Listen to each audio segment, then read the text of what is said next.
नाज़रीन आदाब। आपका मेज़बान माजिद रशीद एक बार फिर से आपकी खिदमत में हाजिर है। अफ़सानवी मजमुआ वारदात प्रेमचंद 1938 का एक नया अफ़साना लेकर जिसका अनवान है नई बीवी। नंबर 1। हमारा जिस्म पुराना है लेकिन इसमें हमेशा नया खून दौड़ता रहता है। इस नए खून पर ज़िंदगी कायम है। दुनिया के कदीम निज़ाम में ये नयापन इसके एक एक ज़रे में, एक एक टहनी में, एक एक क़तरे में, तार में छुपे हुए नगमे की तरह गूंजता रहता है। और ये 100 साल की बुढ़िया आज भी नई दुल्हन बनी हुई है। जब से लाला डंगामल ने नई शादी की है, उनकी जवानी असर नौ उड़ कर आई है। जब पहली बीवी बाक़ायदे हयात थी, वो बहुत कम घर रहते थे। सुबह से 10-11 बजे तक तो पूजा पाठ ही करते रहते थे।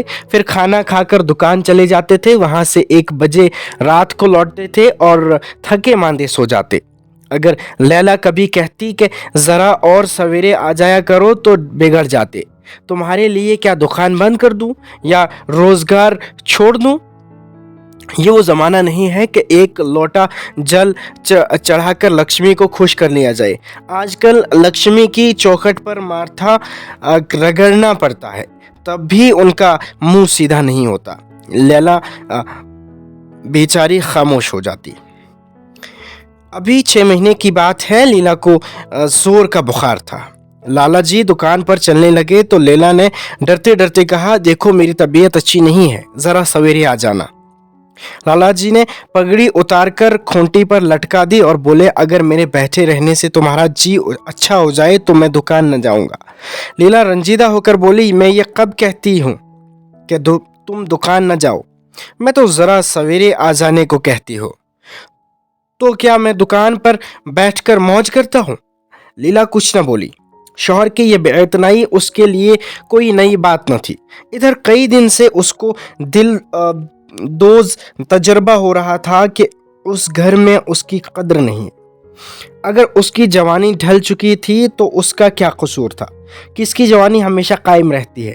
लाजिम तो ये था कि 25 साल की रफ़ाकत अब एक गहरे रूहानी ताल्लुक़ में तब्दील हो जाती, जो ज़ाहिर से बेनियाज रहती है, जो ऐब में भी हुस्न देखने लगती है, जो पके फल की तरह ज़्यादा शीरीं, ज़्यादा खुशनुमा हो जाती है। लेकिन लाला जी का ताजर दिल हर एक चीज़ को तिजारत के तराजू पर तोलता था। बूढ़ी गाय जब न दूध दे सकती हो न बच्चे, तो उसके लिए गौशाला से बेहतर कोई जगह नहीं। उनके ख्याल में लीला के लिए बस इतना ही काफ़ी था कि वो घर की मालकिन बनी रहे, आराम से खाए पिए और पड़ी रहे। उसे इख्तियार है, चाहे जितने जेवर बनवाए, चाहे जितनी खैरात और पूजा करे, रोज़े रखे, सिर्फ उनसे दूर रहे। फितरत इंसानी की निरंगू का एक करिश्मा ये था कि लाला जी जिस दिलजोई और हिस्स से लीला को महरूम रखना चाहते थे, खुद उसी के लिए अबलहाना सरगर्मी से मुतलाशी रहते थे। लीला 40 की होकर बूढ़ी समझ ली गई थी, मगर वो 45 साल के होकर अभी जवान थे। जवानी के वलवलों और मुसरतों से बेनियाज लीला से अब उन्हें एक तरह की कराहत होती थी, और वो गरीब जब अपनी खामियों के हसरतनाक एहसास की वजह से फितरी बेरहमियों के अजाले के लिए रंग व रोगन की आड़ लेती, तो वो उसकी बुलहोसी से भी मुतनफ़र हो जाते। खुश 7 लड़कों की तो माँ बन गई, बाल खिचड़ी हो गए और चेहरा दहले हुए फलालीन की तरह पुरशिकन हो गया। मगर आपको अभी महदर और सिंदूर, मेहंदी और अबटन की हवस बाकी है। औरतों की भी क्या फितरत है, न जाने क्यों आराइश पर इस कदर जान देती हैं। पूछो अब तुम्हें और क्या चाहिए? क्यों नहीं दिल को समझा लेती कि जवानी रुखसत हो गई और इन तदबीरों से उसे वापस नहीं बुलाया जा सकता। लेकिन वो खुद जवानी का ख्वाब देखते रहते थे। तबीयत जवानी से सैर न होती। झाड़ू में किश्तों और मौजूनों का इस्तेमाल करते रहते थे। हफ्ता में 2 बार खजाब लगाते और किसी डॉक्टर से बंदर के गदूदों के मुतल्लिक खतो किताबत कर रहे थे। लीला ने उन्हें शशोपंज की हालत में खड़ा देखकर मायूसाना अंदाज से कहा, कुछ बतला सकते हो? कई बजे आओगे? लाला जी ने मुलायम लहजे में कहा, तुम्हारी तबीयत आज कैसी है? लीला क्या जवाब दे? اگر کہتی ہے بہت خراب ہے تو شاید یہ حضرت یہیں بیٹھ جائیں اور اسے جلی کٹی سنا کر اپنے دل کا بخار نکالیں۔ اگر کہتی اچھی ہوں تو شاید بے فکر ہو کر 2 بجے رات کی خبر لائیں۔ ڈرتے ڈرتے بولی اب تک تو اچھی تھی لیکن اب کچھ بھاری ہو رہی ہے۔ لیکن تم جاؤ دکان پر، لوگ تمہارے منتظر ہوں گے، مگر ایشور کے لیے 1-2 نہ بجا دینا۔ لڑکے سو جاتے ہیں، مجھے ذرا بھی اچھا نہیں لگتا، طبیعت گھبراتی ہے۔ سیٹھ جی نے لہجے میں محبت کی چاشنی دے کر کہا 12 بجے تک آ جاؤں گا ضرور۔ لیلا کا چہرہ اتر گیا۔ 10 بجے نہیں آ سکتے؟ 11:30 بجے سے پہلے کسی طرح نہیں، 10:30 بجے بھی نہیں۔ اچھا 11 بجے۔ 11 پر مصلحت ہو گئی۔ لالا جی وعدہ کر کے چلے گئے، لیکن شام کو ایک دوست نے مجرا سننے کی دعوت دی۔ اب بیچارے اس دعوت کو کیسے رد کرتے؟ جب ایک آدمی آپ کو خاطر سے بلاتا ہے تو یہ کہاں کی انسانیت ہے کہ آپ اس کی دعوت نامنظور کر دیں؟ وہ آپ سے کچھ مانگتا نہیں، آپ سے کسی طرح کی رعایت کا خواستگار نہیں، محض دوستانہ بے تکلفی سے آپ کو اپنی بزم میں شرکت کی دعوت دیتا ہے۔ آپ پر اس کی دعوت قبول کرنا ضروری ہو جاتا ہے۔ گھر کے جنجال سے کسی فرصت ہے، ایک نہ ایک کام تو روز لگا ہی رہتا ہے۔ کبھی کوئی بیمار ہے، کبھی مہمان آئے ہیں، کبھی پوجا ہے، کبھی کچھ۔ اگر آدمی یہ سوچے کہ گھر سے بے فکر ہو کر جائیں گے تو اسے سارے دوستانہ مناسب منقطع کر لینے پڑیں گے، اسے شاید ہی گھر سے کبھی فراغت نصیب ہو۔ لالا جی مجرا سننے چلے گئے تو 2 بجے لوٹے۔ آتے ہی اپنے گھر کی گھڑی کی سوئیاں پیچھے کر دیں، لیکن 1 گھنٹہ سے زیادہ کی گنجائش کسی طرح نہ نکال سکے۔ 2 کو 1 تو کہہ سکتے ہیں، گھڑی کی تیزی کے سر الزام رکھا جاتا ہے، لیکن 2 کو 12 نہیں کہہ سکتے۔ چپکے سے آ کر نوکر کو جگایا، کھانا کھا کر آئے تھے، اپنے کمرے میں جا کر لیٹ رہے۔ لیلا ان کی راہ دیکھتی، ہر لمحہ درد اور بے چینی کی بڑھتی ہوئی شدت کا احساس کرتی۔ نہ جانے کب سو گئی تھی، اسے جگانا سوئے فتنہ کو جگانا تھا۔ غریب لیلا اس بیماری سے جانبر نہ ہو سکی۔ لالا جی کو اس کی وفات کا بے حد روحانی صدمہ ہوا۔ دوستوں نے تعزیت کے تار بھیجے، کئی دن تعزیت کرنے والوں کا تانتا بند رہا۔ ایک روزانہ اخبار نے مرنے والے کی قصیدہ خوانی کرتے ہوئے اس کی دماغی اور اخلاقی خوبیوں کی مبالغہ آمیز تصویر کھینچی۔ لالا جی نے ان سب ہمدردوں کا دلی شکریہ ادا کیا اور ان کے خلوص و وفاداری کا اظہار جنت نصیب لیلا کے نام سے لڑکیوں کے لیے 5 وظیفے قائم کرنے کی صورت میں نمودار ہوا۔ وہ نہیں مرے صاحب، میں مر گیا۔ زندگی کی شمع ہدایت گل ہو گئی، اب تو جینا اور رونا ہے۔ میں تو ایک حقیر انسان تھا، نہ جانے کس خار خیر کے صلے میں مجھے یہ نعمت بارگاہ ایزدی سے عطا ہوئی تھی، میں تو اس کی پرستش کرنے کے قابل بھی نہ تھا، وغیرہ۔ 6 مہینے کی عزلت اور نفس کشی کے بعد لالا ڈنگا مل نے دوستوں کے اصرار سے دوسری شادی کر لی۔ آخر غریب کیا کرتے؟ زندگی میں ایک رفیق کی ضرورت تو تھی ہی، اور اس عمر میں رفیق کی ضرورت اور زیادہ ہو گئی تھی۔ لکڑی کی ضرورت تو جب ہی ہوتی ہے جب پاؤں میں کھڑے ہونے کی طاقت نہیں رہتی۔ نمبر 2، جب سے نئی بیوی آئی ہے لالا جی کی زندگی میں حیرت انگیز انقلاب ہو گیا ہے۔ دکان سے اب انہیں اس قدر انہماک نہیں ہے۔ متواتر ہفتوں نہ جانے سے بھی ان کے کاروبار میں کوئی حرج واقع نہ ہوتا۔ زندگی سے لطف اندوز ہونے کی صلاحیت جو ان میں روز بروز مزمحل ہوتی جاتی تھی، اب یہ ترشا پا کر پھر سرسبز ہو گئی ہے۔ اس میں نئی کونپلیاں پھوٹنے لگی ہیں، موٹر نیا آ گیا ہے، کمرے نئے فرنیچر سے آراستہ کر دیے گئے ہیں، نوکروں کی تعداد میں معقول اضافہ ہو گیا ہے، ریڈیو بھی لگا دیا گیا ہے۔ لالا جی کی بوڑھی جوانی جوانوں سے زیادہ پرجوش اور ولولہ انگیز ہو رہی ہے، اسی طرح جیسے بجلی کی روشنی چاند کی روشنی سے زیادہ شفاف اور نظر فریب ہوتی ہے۔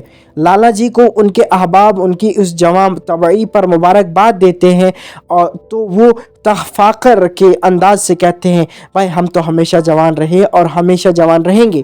بڑھاپا میرے پاس آئے تو اس کے منہ پر سیاہی لگا کر گدھے پر الٹا سوار کر کے شہر بدر کر دوں۔ जवानी और बुढ़ापे को लोग न जाने उम्र से क्यों मंसूब करते हैं। जवानी का उम्र से इतना ही ताल्लुक़ है जितना मज़हब का इखलाक से, रुपए का ईमानदारी से, हुस्न का आराइश से। आजकल के जवानों को आप जवान कहते हैं? अरे साहब, मैं उनकी 1000 जवानियों को अपनी जवानी के 1 घंटा से न तब्दील करूं।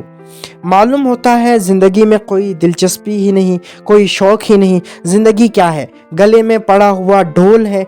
यही अल्फाज वो कोई ज़रूरी तरमीम के बाद आशा देवी के लोहे दिल पर नक्श करते रहते हैं।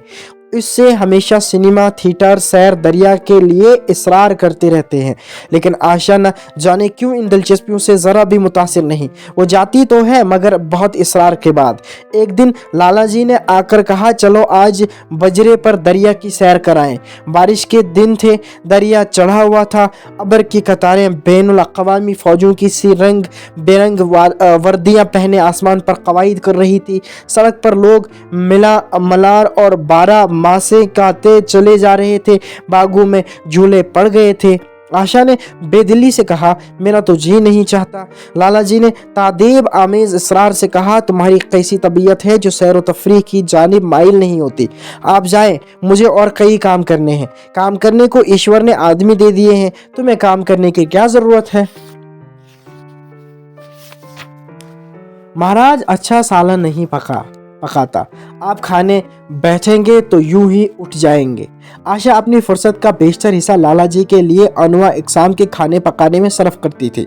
किसी से सुन रखा था कि एक खास उम्र के बाद मर्दों की ज़िंदगी की खास दिलचस्पी लज्जत ज़ुबान रह जाती है। लाला जी के दिल की कली खिल गई। आशा को उनसे किस कदर मोहब्बत है कि वो सैर को उनकी खिदमत पर कुर्बान कर रही है। एक लीला थी कि कहीं जाऊं पीछे चलने को तैयार, पीछा छुड़ाना मुश्किल हो जाता था, बहाने करने पड़ते थे। ख्वामख्वाह सर पर सवार हो जाती थी और सारा मज़ा करकरा कर देती थी। बोले, तुम्हारी भी अजीब तबीयत है। अगर एक दिन सालन बेमज़ा ही रहा तो ऐसा क्या तूफ़ान आ जाएगा। तुम इस तरह मेरे रईसाना चुंचलों का लिहाज करती रहोगी तो मुझे बिल्कुल आराम तलब बना दोगी। अगर तुम न चलोगी तो मैं भी न जाऊंगा। आशा ने जैसे गले से फंदा छुड़ाते हुए कहा, आप भी तो मुझे इधर उधर घुमाकर मेरा मजाज बिगाड़ देते हैं। ये आदत पड़ जाएगी तो घर के धंधे कौन करेगा। लाला जी ने फयाजाना लहजे में कहा, मुझे घर के धंधों की ज़रा बराबर परवाह नहीं है, बाल की नोक बराबर भी नहीं। मैं चाहता हूँ कि तुम्हारा मिजाज न बिगड़े और तुम इस घर की चक्की से दूर रहो। और तुम मुझे बार बार आप क्यों कहती हो। मैं चाहता हूँ तुम मुझे तुम कहो, तू कहो, मोहब्बत की गालियां दो, गुस्से की सलवातें सुनाओ, लेकिन तुम मुझे आप कहकर जैसे देवता के सिंहासन पर बिठा देती हो। मैं अपने घर में देवता नहीं, शरीर छोकरा बनकर रहना चाहता हूँ। आशा ने मुस्कुराने की कोशिश करके कहा, अरे ए नूंज, भला मैं आपको तुम कहूँगी। तुम बराबर वालों को कहा जाता है या बड़ों को। मुनीम जी ने 1 लाख के घाटे की पर मलाल खबर सुनाई होती तब भी लाला जी को शायद इतना सदमा ना होता जितना आशा के इन भोले भाले अल्फाज से हुआ। उनका सारा जोश, सारा वलवला ठंडा पड़ गया, जैसे बर्फ की तरह मुंजमद हो गया। सर पर बांकी रखी हुई रंगीन फूलदार टोपी, गले में पड़ी हुई जो गए रंग की रेशमी चादर, वो तनसेब का बेलदार कुर्ता जिसमें सोने के बटन लगे हुए थे, ये सारा ठाठ जैसे मुज़ाहिका खेज मालूम होने लगा, जैसे सारा नशा किसी मंतर से उतर गया हो। दिल शिकस्ता होकर बोले, तो तुम्हें चलना है या नहीं। मेरा जी नहीं चाहता तो मैं भी न जाऊं। मैं आपको कब मना करती हूँ।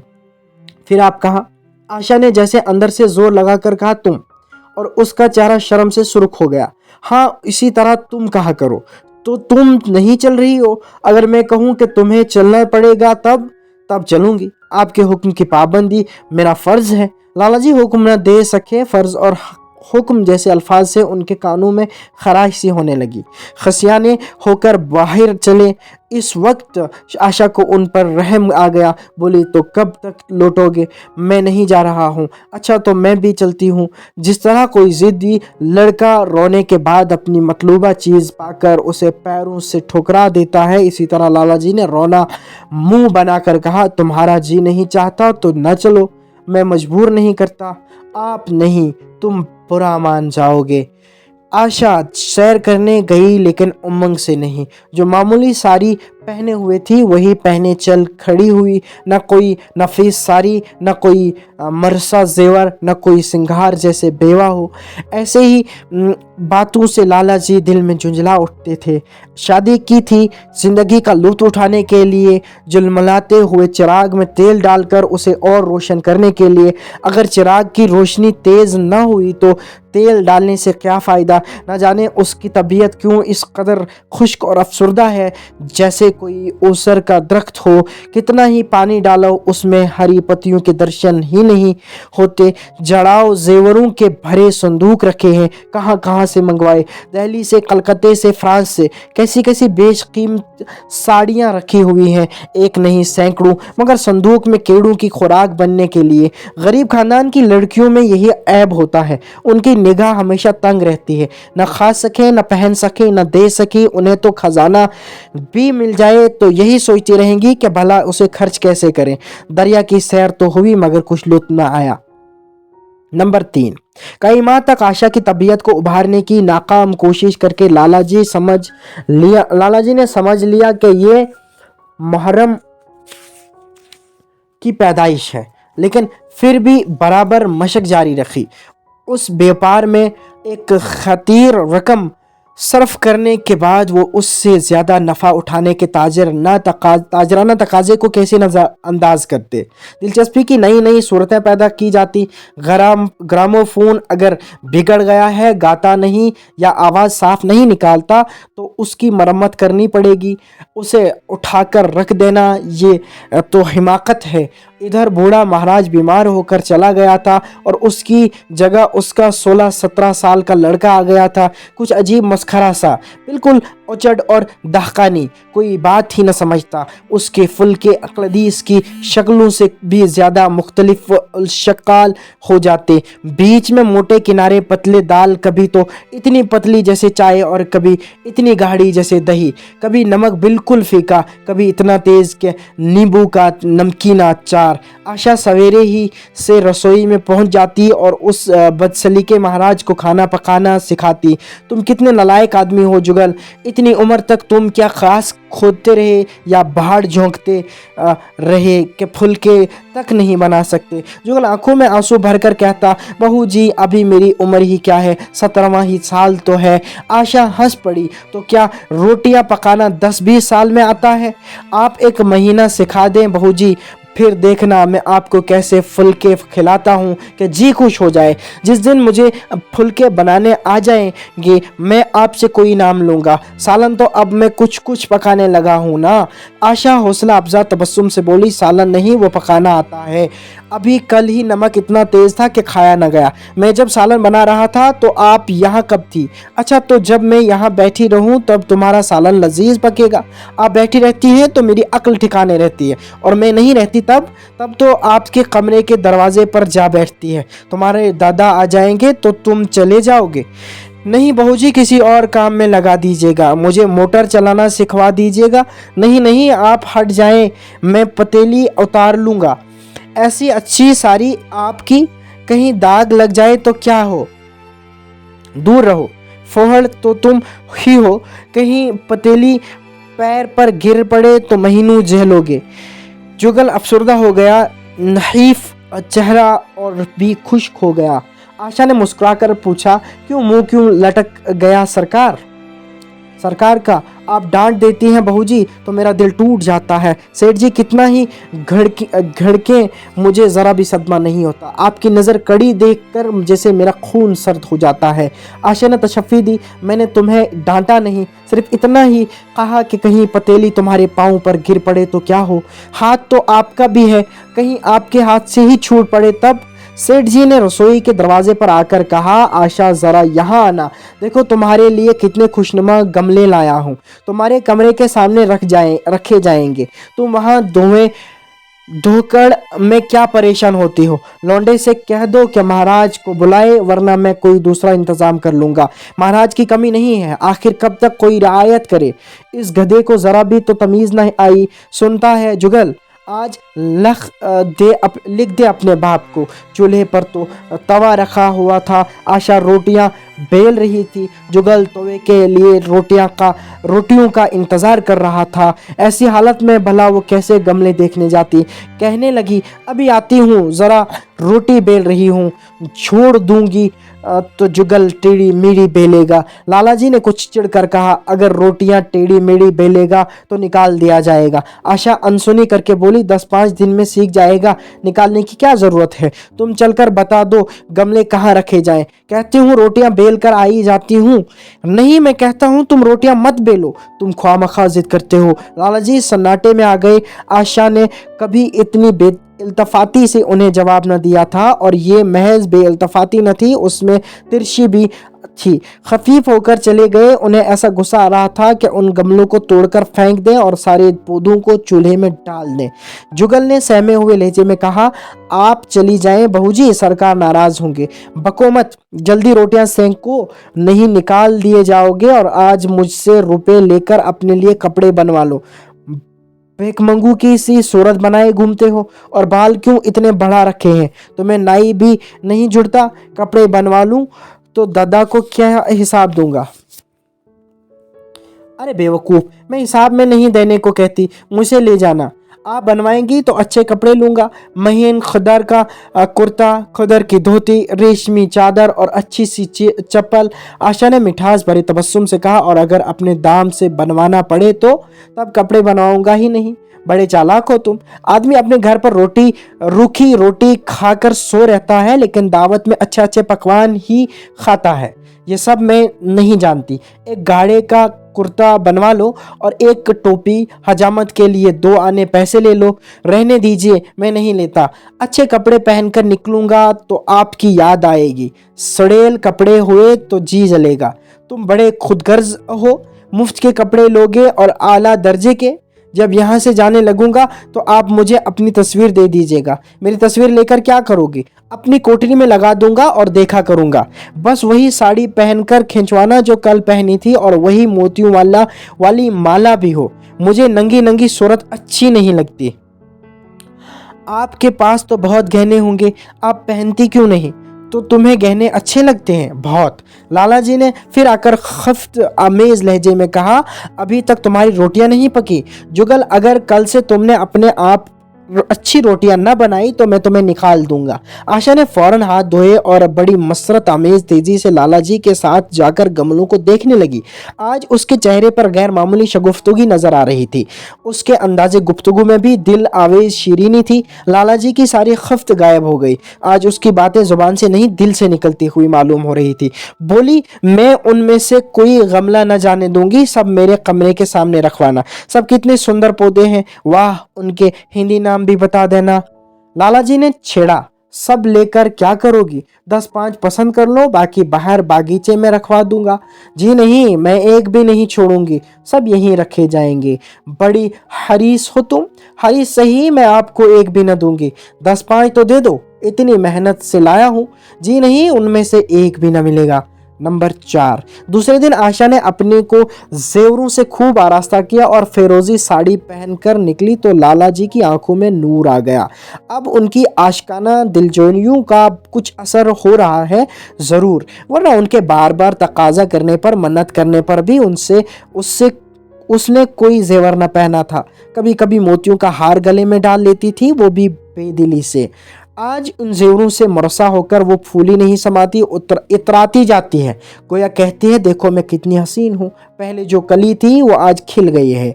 लाला साहब पर घड़ों का नशा चढ़ा हुआ है।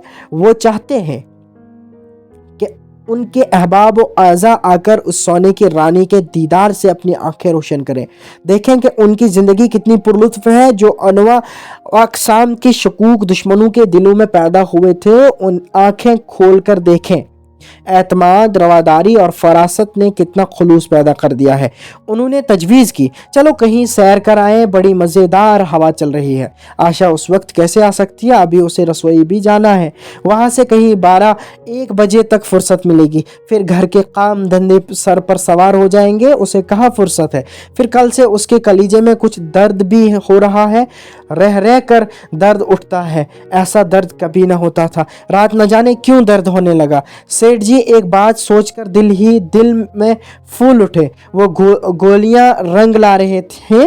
राजवेद ने आखिर कहा भी था कि ज़रा सोच समझकर उनका इस्तेमाल कीजिए, क्यों न हो खानदानी वेद है। उसका बाप महाराजा बनारस का मुआलिज था, पुराने मुजरब नुस्खे हैं उसके पास। चेहरे पर सरासिमगी का रंग भरकर पूछा, तो रात ही से दर्द हो रहा है? तुमने मुझसे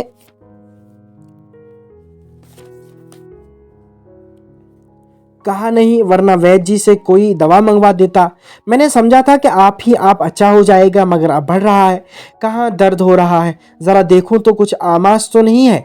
सेठ जी ने आशा के आंचल की तरफ हाथ बढ़ाया। आशा ने शर्मा कर सर झुका लिया और बोली, यही तुम्हारी शरारत मुझे अच्छी नहीं लगती, जाकर कोई दवा लाओ।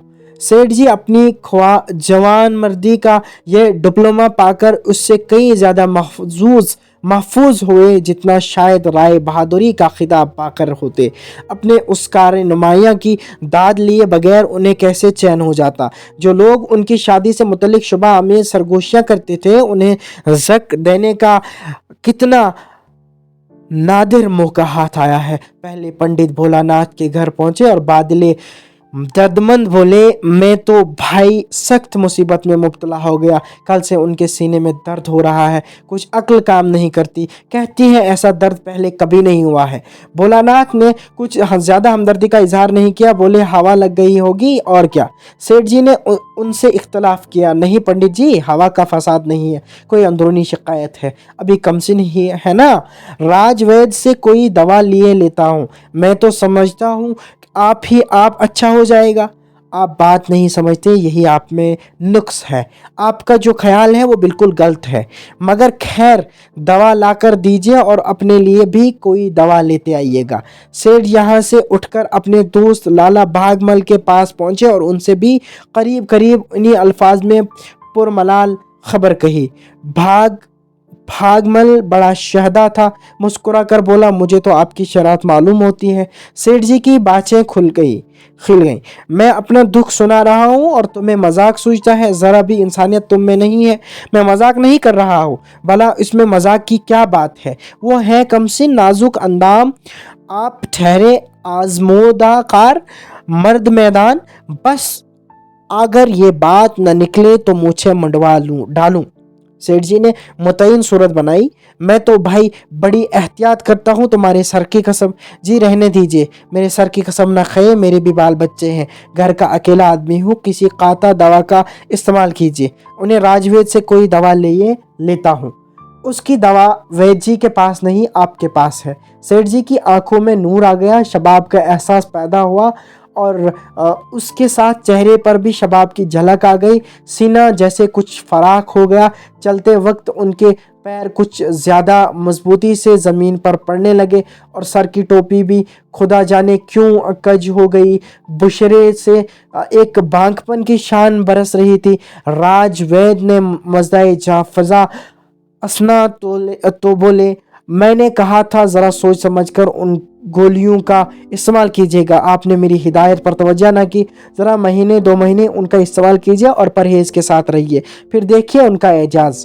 अब गोलियां बहुत कम हो रही हैं, लूट मची रहती है, लेकिन उनका बनाना इतना मुश्किल और दिक्कत तलब है कि एक बार ख़त्म हो जाने पर महीनों तैयारी में लग जाते हैं। हज़ारों बोटियां हैं, कैलाश, नेपाल और तिब्बत से मंगानी पड़ती हैं और इसका बनाना तो आप जानते हैं कितना लोहे के चुने चबाना है। आप एहतियातन एक शीशी लेते जाइए। नंबर 5। जुगल ने आशा को सर से पांव तक जगमगाते देखकर कहा, बस बहू जी आप इसी तरह पहने ओढ़े रहा करें, आज मैं आपको चूल्हे के पास ना आने दूंगा। आशा ने शरारत आमेज नजरों से देखकर कहा, क्यों आज ये सख्ती क्यों? कई दिन तो तुमने मना नहीं किया, आज की बात दूसरी है। जरा सुनो तो क्या बात है? मैं डरता हूँ कहीं आप नाराज ना हो जाए। नहीं नहीं कहो, मैं नाराज ना होंगी। आज आप बहुत सुंदर लग रही हैं। लाला डंगामल ने सैकड़ों ही बार आशा के हुस्न अंदाज की तारीफ की थी, मगर उनकी तारीफ में उसे तसना की बू आती थी। वो अल्फाज उनके मुंह से कुछ इस तरह लगते थे जैसे कोई हिजड़ा तलवार लेकर चले। जुगल के इन अल्फाज में एक कैफियत थी, एक सरूर था, एक हैजान था, एक इस्तराब था। आशा के सारे जिस्म में रोशा आ गया, आंखों में जैसे नशा छा जाए। तुम मुझे नज़र लगा दोगे, इस तरह क्यों घूरते हो? जब यहाँ से चले जाऊंगा तब आपकी बहुत याद आएगी। रोटी बनाकर तुम क्या क्या करते हो? दिखाई नहीं देते, सरकार रहते हैं इसीलिए नहीं आता। फिर अब तो मुझे जवाब मिल रहा है, देखिए भगवान कहाँ ले जाते हैं। आशा का चेहरा सुर्ख हो गया। कौन तुमको जवाब देता है? सरकार ही तो कहते हैं तुझे निकाल दूंगा। अपना काम किए जाओ, कोई नहीं निकालेगा। अब तो तुम रोटियां भी अच्छी बनाने लगे। सरकार है बड़े घसुअर, 2-4 दिन में उनका मजाज ठीक किए देती हूँ। आपके साथ चलते हैं तो जैसे आपके बाप से लगते हैं। तुम बड़े बदमाश हो, खबरदार जुबान संभाल कर बात करो। मगर खफगी काश ये पर्दा उसके दिल का राज न छुपा सका। वो रोशनी की तरह उसके अंदर से बाहर निकला पड़ता था। जुगल ने उसी बेबाकी से कहा, मेरी जुबान कोई बंद कर ले। यहाँ तो सभी कहते हैं मेरा ब्याह कोई 50 साल की बुढ़िया से कर दे तो मैं घर छोड़कर भाग जाऊं, या खुद जहर खा लूं, या उसे जहर देकर मार डालूं। फांसी ही तो होगी। आशा मसनूई गुस्सा कायम न रख सकी। जुगल ने उसके दिल के तारों पर मुजारिब की एक ऐसी चोट मारी थी कि उसके बहुत मजबूत करने पर भी दर्द दिल बाहर ही निकल आया।